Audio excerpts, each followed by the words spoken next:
In this video, we'll discuss Ansiblex jump bridges, their history, purpose, and recent changes.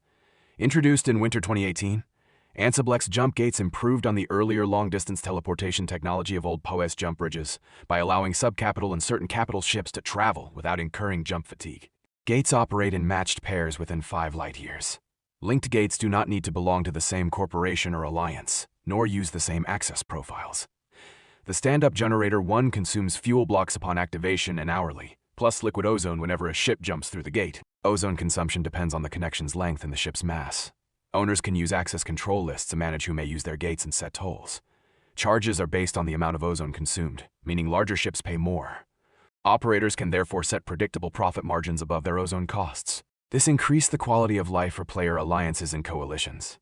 Then came Equinox expansion, incentivizing players to build wide, empires spanning as many stars as possible to get more resources. This was enabled largely by the Ansiblex gates. Thus, we have the current version of the 3 great coalitions, the Imperium, Winterco, and Initiative. Recently, the Ansiblex gates allowed the Imperium to deploy from their home base, at SeaTac J to Adiuth, and then rapidly redeploy to the very south of the map to defend Dracaris, a journey of 30 minutes max for battleships. This reach, demonstrated by the Imperium, where their fleets are able to traverse the map from one end to another in under an hour, spooked the devs. Thus came the dev blog of power projection. Their force projection was defined as the combination of mobility, reach, and response time that determines how much military power a group can apply to a location outside its immediate area of operations. The devs intend to reshape life in Null and force coalitions to rethink how they organize and move fleets, with the goal to help smaller alliances form and survive without being compelled to join a coalition. Under the new rules, an Ansiblex will be usable exclusively by the owning alliance, rather than being open to allies in the way coalitions can currently operate when multiple alliances coordinate under a shared umbrella. The announcement explicitly targets how Imperium and Winter coalition structures will be affected, presenting their member alliances with a stark choice: either dissolve or build their own independent paths, with a stated objective to pull population and activity toward the core of empires, freeing peripheral areas for other player groups to take space. The plan also introduces a usage limit for Ansiblex travel. The structure will recharge over time, and the farther a fleet operates from the stellar systems containing the Alliance's capital, the more resources the Ansiblex will consume. To that end, in a later update, the devs defined Zone 1 within 5 light years from the Alliance capital, where Ansiblex gates will behave without any usage restrictions, though no capital ships may use it. From 5.1 to 10 light-year from Alliance capital lies Zone 2 with ANSI usage limits, limiting number of ships passing through an ANSI with a full capacitor charge. Here we see that we can pass 37 battleships or 104 destroyers like the Kikamura. So Zone 1 has unlimited usage, Zone 2 is still okay. Then from 10.1 to 15 light-years distance is Zone 3, and the numbers speak for themselves. Alliances, like the Initiative, currently occupies the regions of Fountain and Delve, separated by many light-years. The Alliance leader recently mentioned that they are withdrawing from the region of Delve save for a few Constellation and focus in ANSI Zone 1 and a few Zone 2 ANSI gate zones. According to him, Zone 1 is like a person with legs, Zone 2 is with broken legs, and Zone 3 amputates the legs. And as such, it makes no sense to set up ANSI gates leading to Zone 3. In the next image, I have plotted the Zone 1 and Zone 2 of Ansiblex range for 3 alliances, A, B, and C. Now, since the map is 3D, the circles are approximate.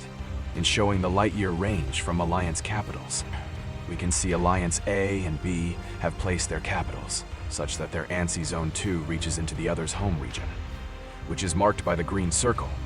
The green circle is also the ANSI Zone 1, with 5 light-year radius, with the amber circle marking the ANSI Zone 2. This way, the 2 alliances can defend each other's home region on short notice. Alliance B also is occupying a region, shaped like a filament, and thus has less star systems per cubic light-year, resulting in a lower number of systems in ANSI Zone 1, smaller home area, less resources in home area, and thus a greater need for defensive pacts with neighboring alliances. Alliance B is in the region of Declan, with some systems beyond the ANSI Zone 2. Those systems will have less defensibility. Maybe they will be used as ratting systems. Alliance C, deployed at the very north of the map in the region of Tenel, is somewhat away from Alliance A and B, but they deployed 2 Titans at the edge of their ANSI Zone 2 so that they can get the 5 light-year Titan Bridge coverage into Venal and the rest of the region of Branch. This gives them more routing systems and the ability to defend their home Anti-Zone 1 space long before other alliances get near them. This lets Alliance C have a defended industrial core, with Venal and Branch being kept checked by Titan Bridge coverage, while the Alliance based in the Droneland region has more systems in Zone 1 coverage, at the expense of less valuable individual systems compared to the rest of null space. Thus, we see many regions with a filament-like shape. This can sustain small alliances, while the big alliances may adapt with multiple Black Ops bridges to attack alliances far away. For large coalition like the Imperium, they may pre-deploy ships and jump clones at the various borders of their space.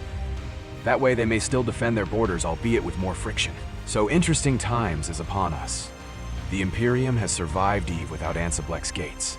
So I wonder how they will adapt and how much of their force projection they lose. Ultimately, small alliances many choose to base out of the newly evacuated space. But they still need to defend their citadels, and I doubt if they can defend against a determined larger alliance, 11 or more light years away, so a patronage system may emerge, where smaller alliances get a non-aggression pact from a nearby larger alliance, for a price. We may also see large Kikamura fleets, the return of the Black Ops, and turbulence in Null.